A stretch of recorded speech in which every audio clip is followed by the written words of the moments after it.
Shalom, selamat malam para pendengar setia Senandika Gembala GKO yang Tuhan Yesus kasihi. Ilustrasi tentang memikul salib. Ada 3 orang, A, B, dan C, diberi tugas oleh Tuhan untuk memikul salib yang sama besar dan sangat berat menuju puncak sebuah bukit. Di sana Tuhan berjanji akan menjemput mereka ke surga.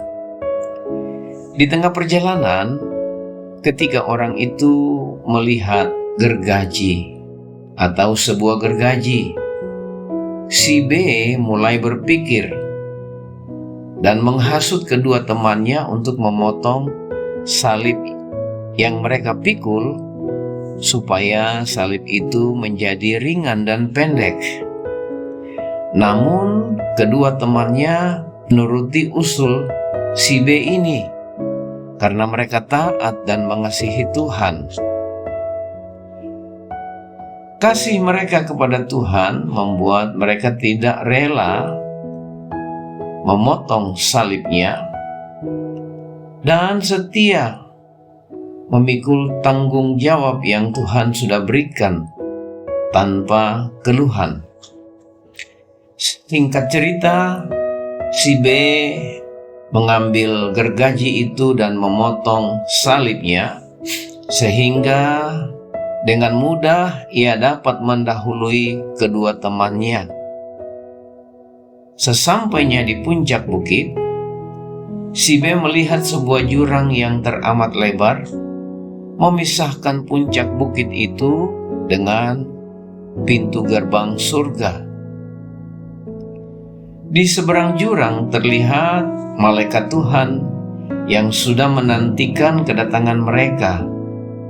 Dengan bersemangat, si B menanyakan jalan mana yang bisa dipakainya untuk sampai ke gerbang surga. Tetapi malaikat itu menjawab, Tuhan sudah sediakan jalan itu. Si B sangat bingung karena ia sama sekali tidak melihat jalan yang dimaksud sang malaikat Tuhan tadi. Beberapa saat kemudian, si A dan si C tiba juga di puncak bukit tersebut dengan tertatih-tatih karena memikul beban salib yang sangat berat. Seperti halnya si B, mereka juga bertanya tentang jalan ke seberang pada malaikat Tuhan, dan mereka pun mendapatkan jawaban yang sama. Tuhan sudah menyediakan jalan itu.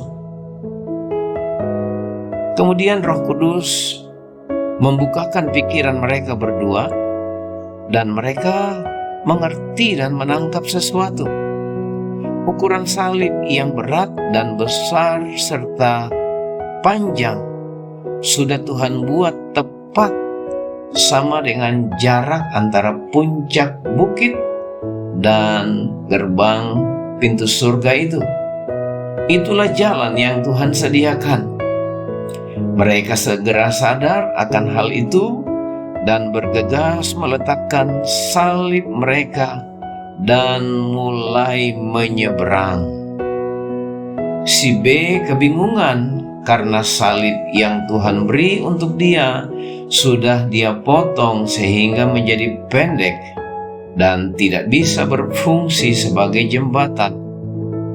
Namun dipikirnya dia dapat meminjam salib si A dan si C tadi untuk menyeberang. Tetapi sungguh kasihan, begitu A dan C selesai menyeberang dengan salib mereka, salib itu tiba-tiba menghilang. Itu berarti bahwa si B tidak dapat menyeberang ke pintu surga. Demikian ilustrasi. Saudara, seringkali kita menganggap Tuhan begitu kejam mengizinkan salib dalam tanda petik itu ada dalam hidup kita. Kita juga sering mengeluh karena sepertinya pemrosesan yang pahit itu tidak kunjung selesai dalam beban hidup kita. Akibatnya kita terlalu sering mencari jalan keluar sendiri dan tidak mau taat pada Tuhan, sehingga kita memotong salib yang seharusnya kita pikul. Namun justru salib itulah yang akan menolong kita mengerti akan kasih Tuhan pada kita. Ia izinkan kita mengalami pemrosesan yang sulit supaya kita menjadi semakin sempurna, karena Tuhan menghajar orang yang dikasihinya dan menyesah orang yang diakuinya sebagai anak. Ibrani 12 ayat yang ke-6.